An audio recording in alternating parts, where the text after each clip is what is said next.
Olá, internautas, aqui da TV 61 e do Expresso 61. Estamos começando uma edição especial do nosso programa O Direito Achado na Rua. Eu estou aqui com o Eduardo Xavier Lemos.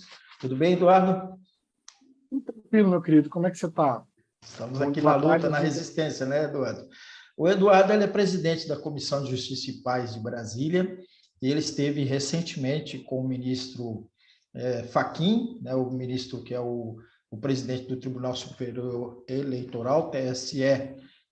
Houve uma reunião com várias entidades, inclusive essa reunião foi mediada pelo professor José Geraldo de Souza Júnior, que é o coordenador do Grupo de Estudos do Direito Achado na Rua. Foi isso, Eduardo? Foi isso, João. Saudar aqui todo mundo que está assistindo, um carinho muito grande estar com você, uma pessoa que eu admiro demais. E foi uma coalizão que foi formada, são mais de 200 entidades, né, que assinam uma carta, mas não só uma carta, também todo um processo de construção de apoio à democracia e apoio à institucionalidade da democracia, consequentemente à eleição e ao Tribunal Superior Eleitoral. E nós tivemos, sim, um encontro muito importante no dia 16 de maio. Solicitamos primeiro um encontro. O professor Zé Geraldo foi uma figura ímpar, fundamental para que esse encontro saísse. E a partir disso, com contato com o gabinete, institucionalizado, tudo, o ministro Fachin nos recebeu com honras no gabinete, com formalidade. O gabinete inteiro do TSE, da presidência do TSE, estava presente. E a partir disso foram 2 horas, quase 2 horas e meia de reunião, onde nos apresentou as boas impressões do processo democrático, as tensões do momento, mas também a felicidade da sociedade civil organizada está ali, digamos assim, contemplando, apoiando essa resistência que o Tribunal Superior Eleitoral está apresentando, e, claro, na figura do atual presidente, que é o ministro Fachin.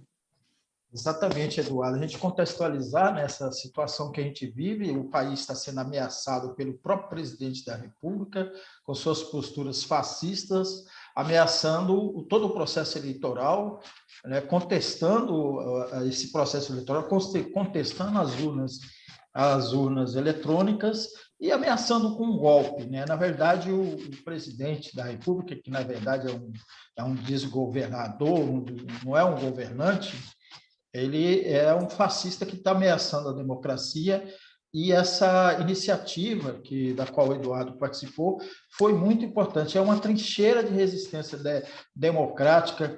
Eduardo, acho que tinha, assim, antes de você, eu quero perguntar para você sobre a carta que foi assinada, que foi entregue, que o ministro recebeu. Antes de você falar um pouquinho, né, o professor José Geraldo foi recebido pelo Fachin, os dois têm uma relação profissional importante, né, são 2 professores acadêmicos, são 2 professores universitários, enfim, essa relação deles. Me parece que teve uma situação de muita receptividade entre os dois. Você falar um pouco sobre isso, que nos alegra isso, né, a importância que o professor José Geraldo tem nesse contexto dessa luta, e depois eu queria que você falasse sobre a carta. É importante essa carta, inclusive a gente divulgar essa iniciativa. Eduardo, por favor. João, foi muita felicidade. É claro que a figura do nosso coordenador, nossa figura máxima, nosso querido mestre, nosso magnífico reitor, né? Eterno reitor da UNB para nós do Direito Achado na Rua, a gente saúda, claro que vai de uma reunião tão complexa, não tem como que nós também não valorizemos essa receptividade do ministro com o Zé Geraldo. Nós ficamos muito felizes. É claro que nós sabemos da força do Zé Geraldo, da importância dele na história, mas, claro, foi expressado, o ministro foi enfático, o ministro deixou muito claro na reunião a admiração que tem pelo professor, pela sua história. O Zé Geraldo foi um dos porta-vozes dessa coalizão, essa coalizão que tem uma série de associações e institutos, aqui a gente pode mencionar alguns, daqui a pouco eu falo da carta. E o Zé Geraldo foi decidido por essa coalizão como um dos porta-vozes, junto com o desembargador Rui Portanova e também representantes da BJD, da JD, Juristas pela Democracia, Associação Brasileira de Juízes pela Democracia. Então, uma série de associações, a FIB, uma série de associações que foram representadas, o MST também falou, e o Zé Geraldo foi o porta-voz para transmitir a mensagem. E o ministro Fachin foi muito receptivo, muito carinhoso, e nós, como Direito Achado na Rua, ficamos muito orgulhosos de tudo isso. Quanto à carta, é exatamente essa mensagem que você passa, João. Preocupação, na verdade, como surge essa coalizão? É exatamente a partir dessa, eu não sei se aflição, agonia, poderíamos colocar, que a sociedade civil organizada tem de uma série de manifestações de figuras públicas, dentre elas a mencionada por você, tensionando e questionando o processo eleitoral histórico brasileiro, que inclusive elege também os atuais mandatários do poder, dentre eles o presidente da República.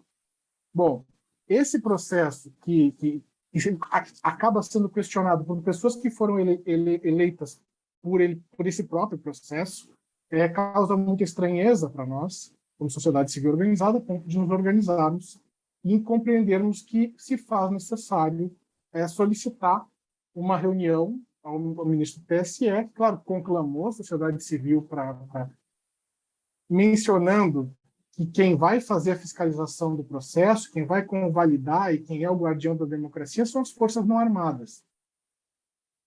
Expressão do ministro Fachin. A partir dessa expressão do ministro Fachin, nós nos organizamos, conclamamos e pensamos, vamos nos organizar, vamos nos reunir e vamos pedir uma reunião com o ministro Fachin, onde nós vamos, além de tudo, mostrar o nosso apoio ao institucional, ao Tribunal Superior Eleitoral, à democracia, ao processo eleitoral, à urna eletrônica, mas principalmente o nosso repúdio, e aqui eu estou falando sobre a carta, o nosso repúdio a esse questionamento inválido, ilegal, inconstitucional, imoral, antiético, fascista, que se coloca questionando o próprio mandato, porque quando o presidente faz isso, ele questiona o próprio mandato, e a partir disso, nós nos posicionamos veementemente contra qualquer forma de questionamento à urna eletrônica e ao sistema eleitoral que elegeu os atuais mandatários do poder e que, claro, vai eleger os próximos mandatários do poder, que nós não sabemos quem vão ser. Assim, acreditamos no respaldo técnico, no respaldo racional de como funciona o processo eleitoral. O ministro nos esclarece, que foi reforçado o processo de auditoria, o processo de teste das urnas, a fiscalização e acompanhamento pela sociedade civil organizada, mas também pelos órgãos institucionais, ou seja, triplica o processo de auditoria, de teste das urnas, né, que é uma auditoria. Esse teste, por exemplo, me explica o ministro Fachin na reunião, é um teste que vai verificar se todo voto da urna, todo voto colocado na urna é o mesmo voto que sai posteriormente no processo, e isso pode ser fiscalizado. 3 vezes mais urnas vão ser auditadas para verificar a integridade delas, que, na verdade, vai trazer um percentual gigantesco para demonstrar qualitativamente e quantitativamente que esse processo é fidedigno. Isso é auditoria.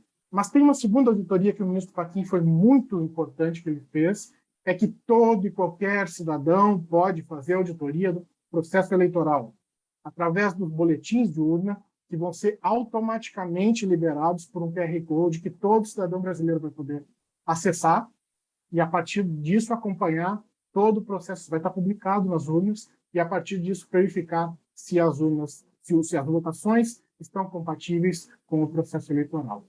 Então, auditoria plena, liberdade, democracia, sociedade civil organizada. Uma outra preocupação da carta não só reforçar a lisura das eleições e na história democrática brasileira, e aí não quero me estender muito, mas principalmente a nossa preocupação com a utilização de instrumentos tecnológicos de espionagem, João. Você é jornalista, você sabe que esse foi um escândalo mundial, e o atual governo teve uma iniciativa de tentar contratar um desses grandes instrumentos tecnológicos, o Pegasus, né?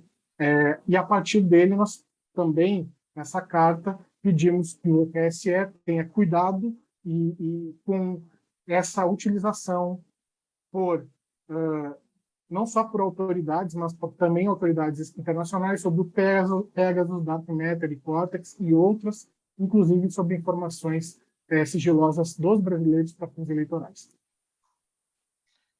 Eduardo, exatamente, né? E eles são capazes de tudo, né? E a gente vê um envolvimento muito forte das Forças Armadas nisso, o presidente estimula isso, tem apoio das Forças Armadas, e a gente sabe como que eles se procedem, né?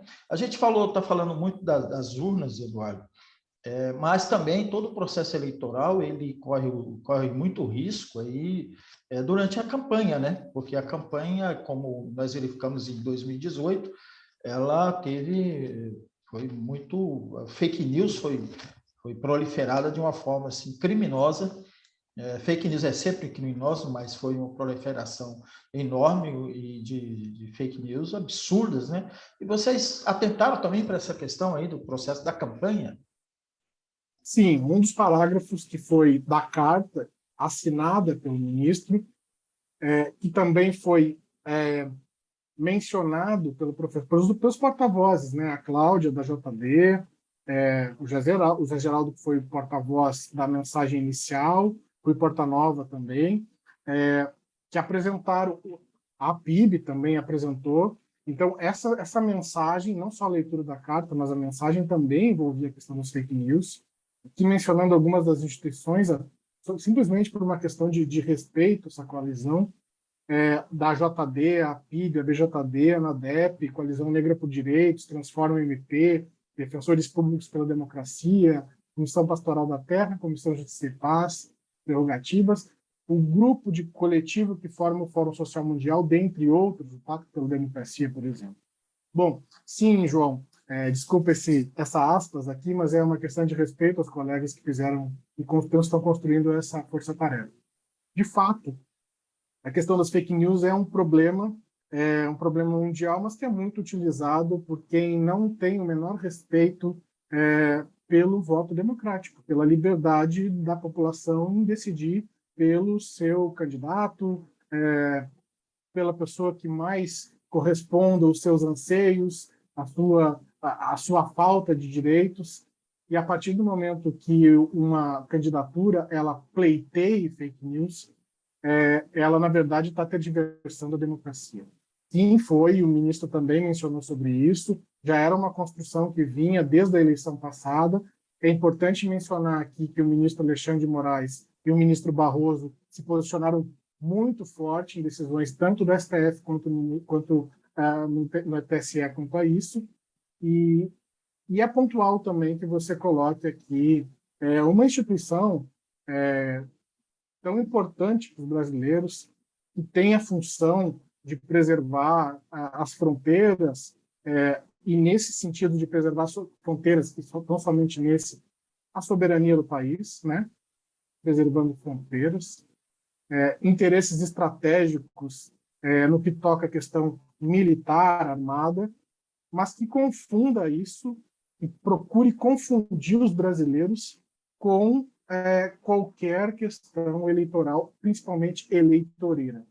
É muito triste isso, é algo que é um capítulo passado na América Latina, ou pelo menos que a gente achava que estava passado, típico da ditadura militar, característica de estados autoritários, fascistas, e que, se algum representante de qualquer força, qualquer órgão, tem interesse de concorrer a qualquer cargo, primeira coisa, se afaste do cargo. Segundo, pleiteie sua vaga. Terceiro, não utilize das insígnias do cargo para fins eleitorais.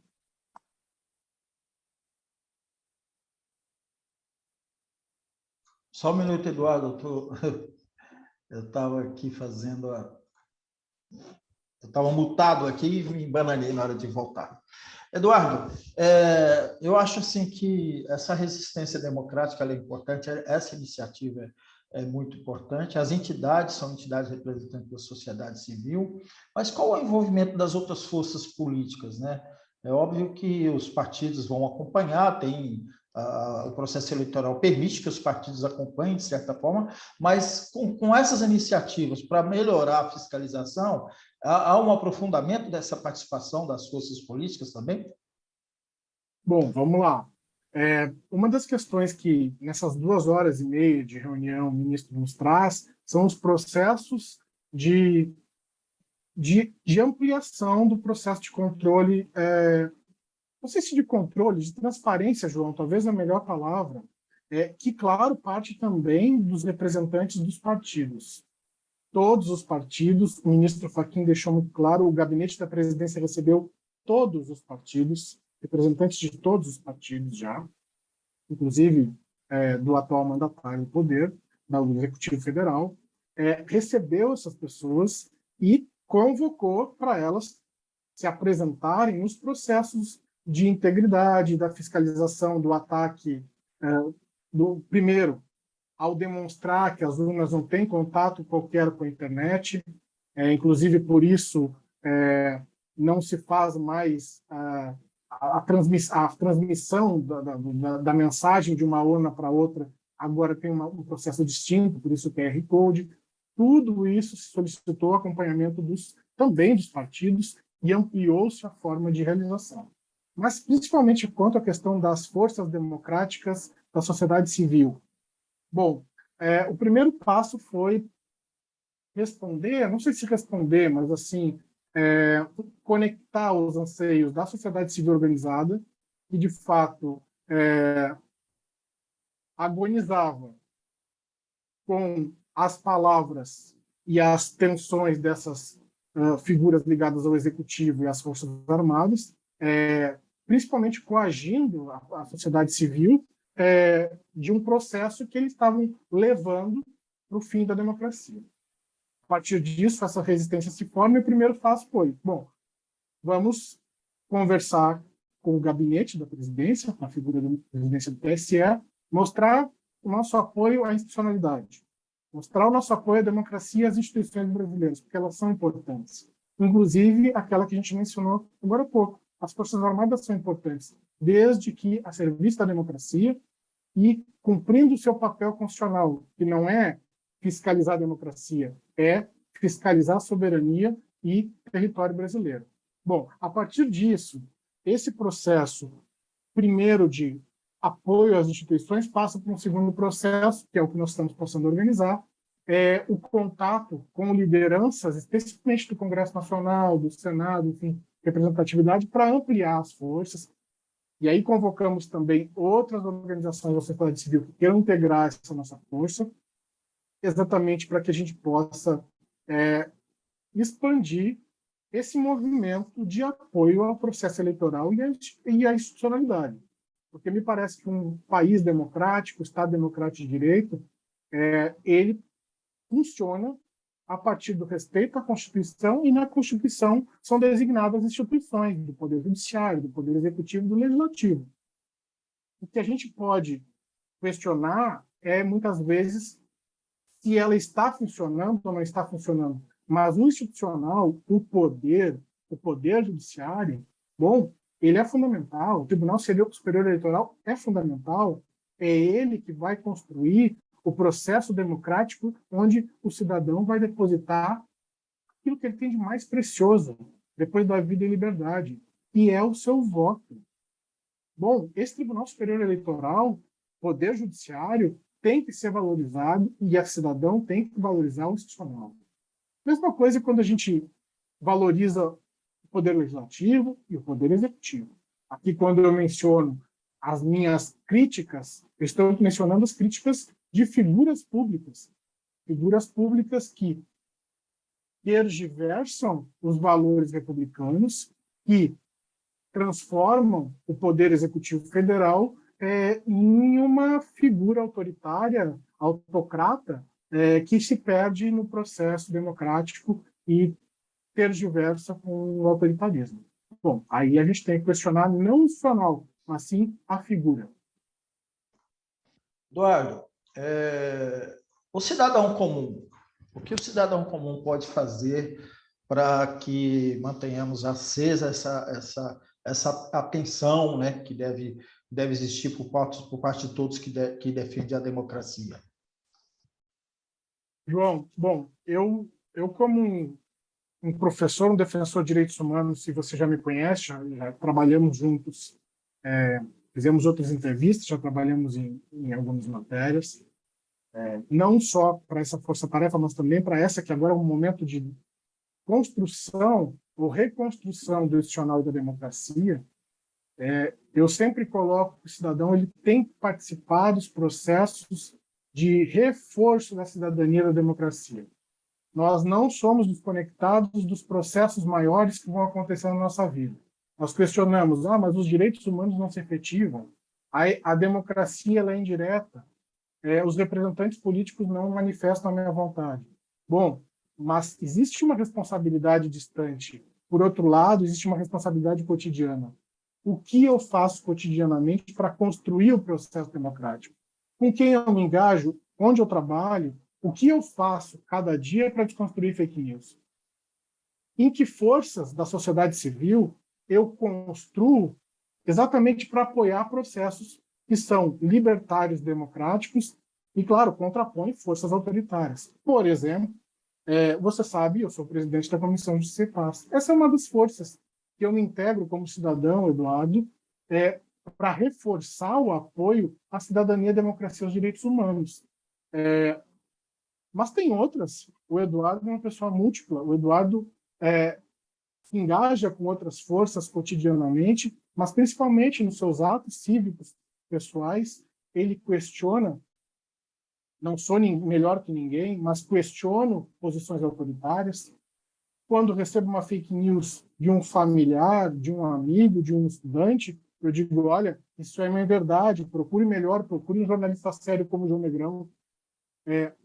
Combater no bom sentido da palavra, das forças não armadas, enfrentar, definir e posicionar que eu sou um cidadão da República Brasileira que tem obrigação de direito, tem direitos e tem deveres com essa República e que eu tenho uma função importantíssima como indivíduo nesse país.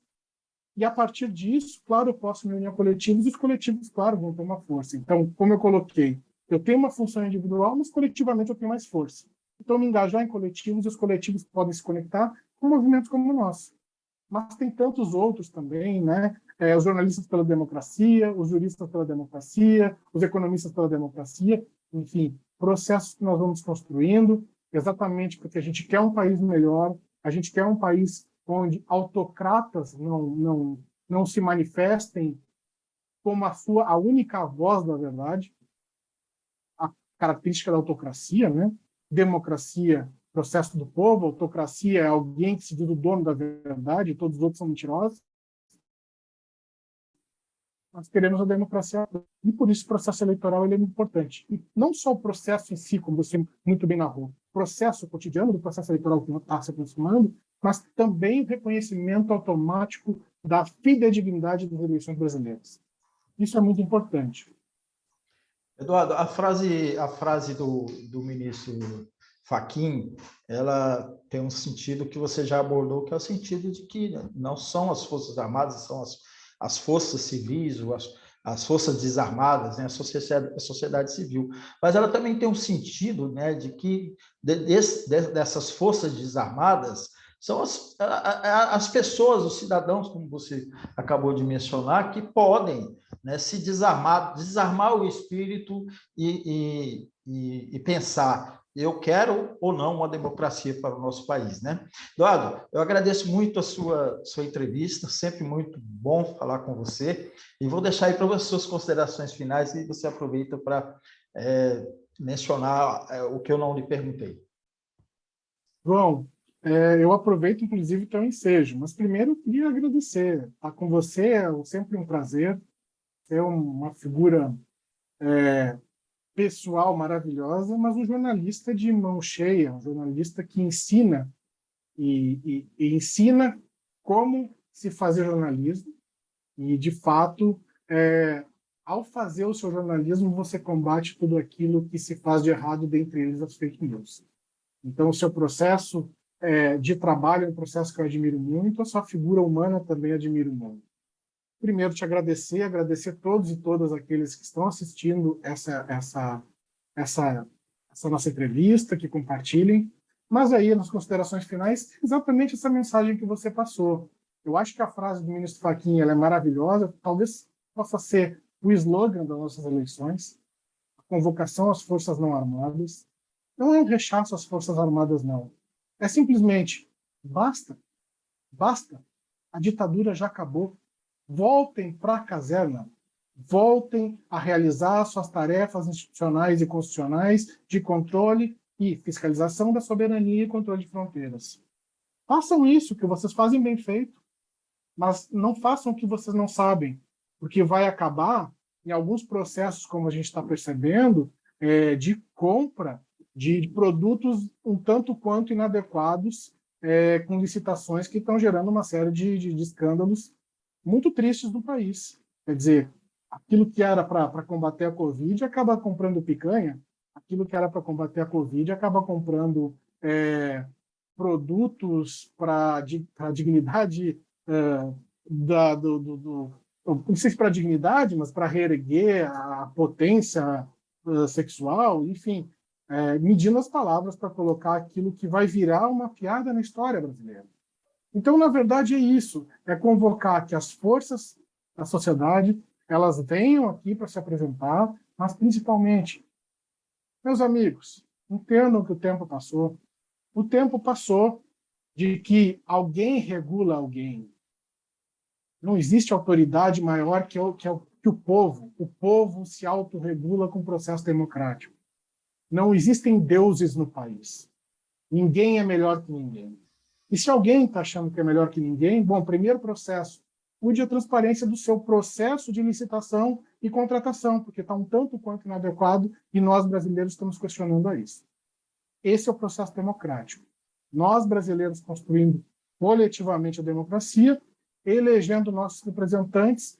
Bom, claro, nós queremos um país melhor, porque o país está em crise, o país está com um grande índice de desemprego, a pobreza voltou, mas cada um e cada uma vai decidir quem vai representar esse novo país. E, para isso, não tem ninguém, nenhum poder que tem que regular e controlar a vontade do povo, nem mesmo por fake news. A gente não precisa de nenhuma tutela aí, né, Eduardo? Acho que os militares não entenderam que a vergonha que eles fizeram durante 21 anos em nosso país e querem ser lembrados novamente por essa vergonha e também pela vergonha que você mencionou aí de compra de produtos totalmente fora do contexto da necessidade das Forças Armadas, a não ser de uns velhos generais que estão aí totalmente decadentes, moral e sexualmente, e que vão ser lembrados na história como esses impotentes frente à democracia. Eduardo, muito obrigado. Muito bom sempre falar com você. Agradeço aí as suas palavras em referência a mim. E a recíproca é verdadeira. É sempre um prazer conversar com você e também sou seu fã, um admirador. Grande abraço a você e um grande abraço para você que nos acompanhou aqui no nosso programa O Direito Achado na Rua.